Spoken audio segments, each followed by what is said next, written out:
Hello everyone, this is Heather and I'm back with another video. Today I am very excited to be sharing my first Emerald Creek design team project, and for this project the theme is masculine, and that is to do with the Father's Day event coming up this month in June. Father's Day is June 19th, and I'm really excited to be making this special project for my father-in-law. So as you saw, I am adhering a few different ephemera pieces, and I used Mod Podge for that, and I'm now using my new distress crayons, which I got from the Emerald Creek shop, and I'm just trying them out on this paper. And I'm using, my tag base is watercolor paper, and I cut that using my Tim Holtz Sizzix die, the tag shape of course.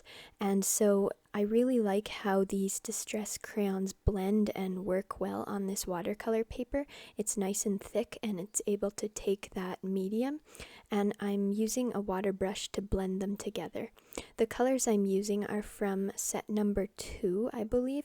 It's the one that's more of the neutral colors. And now you can see I'm just using some gesso and applying it with my water brush and sort of dabbing it off, just using a Kleenex. And I wanted to just mute the colors a little bit because I am going to be adding a lot more on top of these layers.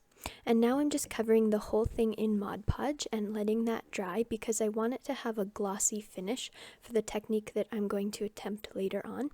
And now I'm just using the tire tread stencil. I forget if that's what it's actually called, but this is available in the Emerald Creek shop as well. And I'm just applying some paste on top of that using my palette knife and paste that I already had, though there is paste available in the shop as well. Here I'm using an Emerald Creek feather charm, and I'm just sticking it onto my Versamark ink pad and getting both sides inked up really well, and then I'm just dipping it directly into the pot of embossing powder. This is one manufactured by Emerald Creek, and it was called Burnt Copper Leaves, and I really love this powder. So this is something I hadn't attempted before, so I'm struggling a little bit, and I burnt myself a couple times, so just be very careful when you heat up something that's metal with your heat gun. So I got that first layer melted on there, and then I'm using it while it's still hot and dipping it back into the pot, and because it's still hot, those little particles stick to the hot charm. And so it just adds another layer of embossing powder, and it was a bit too thick, so I'm just knocking some of the liquid powder off onto my sheet of paper, and I got the look that I was going for. So you'll see in the close-up photos at the end how cool this charm really looks. It's an awesome charm to begin with, but it's even more fun when you add powder on top. So here I'm creating a couple dangly charm things for my tag, and I'm just using some beads that I had in my stash as well as some bolts, and I did the same technique with those bolts. I put 2 layers of powder on each of them, and they were a bit easier to attempt than the awkward shaped charm, so I suggest starting with those if you want to try out this technique maybe, or just a simple shape that's easy to hold. And so now I'm just using some green wire from my stash to string these things together. And like I said, I've got a couple beads. The black ones are made of glass and they've got a tiny hole. And then I'm using some kind of ceramic beads as well. And they all have that masculine look that I'm going for. I'm also attempting to incorporate different metals because that's part of the theme as well. So I just created that one, and then I twisted up even more to get it spaced how I wanted. And I hadn't really done this before, so it's hard for me to explain what I was doing, but maybe you can see it better in the photos. But this is something that was really fun, and I enjoyed creating these charms. So you can see the wire is just woven through all those different pieces, and I love how that feather charm turned out.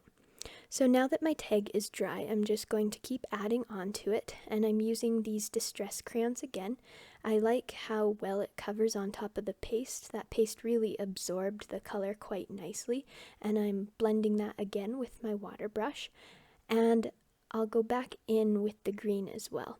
So as I said before, the Mod Podge on here I had layered on to dry so that I had a slick surface, and the crayons work well on top of that slick surface, and they mix well with the distress ink too. These distress inks are available in the Emerald Creek shop as well. So now I'm coming in with the splatter stencil, and I'm just using a wet baby wipe, and I'm taking away some of that crown that I just added on top. So this is the reason that I created that slick surface with the Mod Podge. And I've seen Tim Holtz use this technique. It's really fun, and I think it would look even cooler if you had more of a contrast, because my background was quite dark anyways before I added the Mod Podge, so it's even more dramatic with a lighter background. Here I'm just mixing some gesso with some water out of my water brush, and I just splatted it on the tag because I felt that it needed a bit more contrast, so that brings a bit of light to the tag. And I'm just drawing that with my heat tool. So this is really starting to come together, and I like how it looks here. In the end, it is a bit darker in real life, but I could have stopped at any of these stages because I just wanted to play with all my new supplies and create layers upon layers. That I'm using a distress ink. Distress inks are all available in the Emerald Creek shop too, but this one is in a metallic color, and I don't know if it's still manufactured, but go check out the site as well, of course. I will have all the Emerald Creek links down in my description box below in case you're interested. Here I'm using the splatter stencil again with my Versamark ink pad, and I'm just dabbing my ink pad right over the stencil to create those splatters. And I'm not worried about getting all this mixed media on my ink pad because it's already so messy, but if you have a new ink pad, I wouldn't necessarily recommend this technique unless you're very brave and don't mind getting a brand new ink pad all dirty. So here I just poured some of the burnt copper leaves onto that Versamark ink, and it created a really neat look. And so here I'm entering the final stages of assembling my tag, and I am quite happy with how those charms came out. I quite like them. So here you can see I'm just using some 3-in-1 glue, and I'm adhering it to a cardboard base that I cut out because I knew I'd be getting some mediums on the back. I just cut that from a cereal box that was corrugated cardboard. And now I just have my eyelets to add on top, and I'm going to ink all the edges. I really had fun with this project, and I really challenge you to go over to the Emerald Creek blog and check out everyone else's projects. I'll have more detail photos on my own blog, so I hope you check those out as well. Everything will be linked in the description below this video. And I hope that you join in on the Emerald Creek Challenge. The blog is called Emerald Creek Dares, and every 2 weeks there's a new challenge, and there's lots of fun prizes that you can win if you enter the challenge. So please go check out Emerald Creek's blog. It's a lot of fun, and I hope that you do join in. As a final step, I'm just adding some of these cork embellishments, and I thought that it would sort of bring some interest to the tag, and I'm just scattering them around where those charms hang down in the middle. And that is everything, so I really hope that you enjoyed this post. Please go check out Emerald Creek, their website, their shop, their blog as well. Everything is really great there, and the owner is super awesome. So I hope you enjoyed this video, and thank you so much for watching.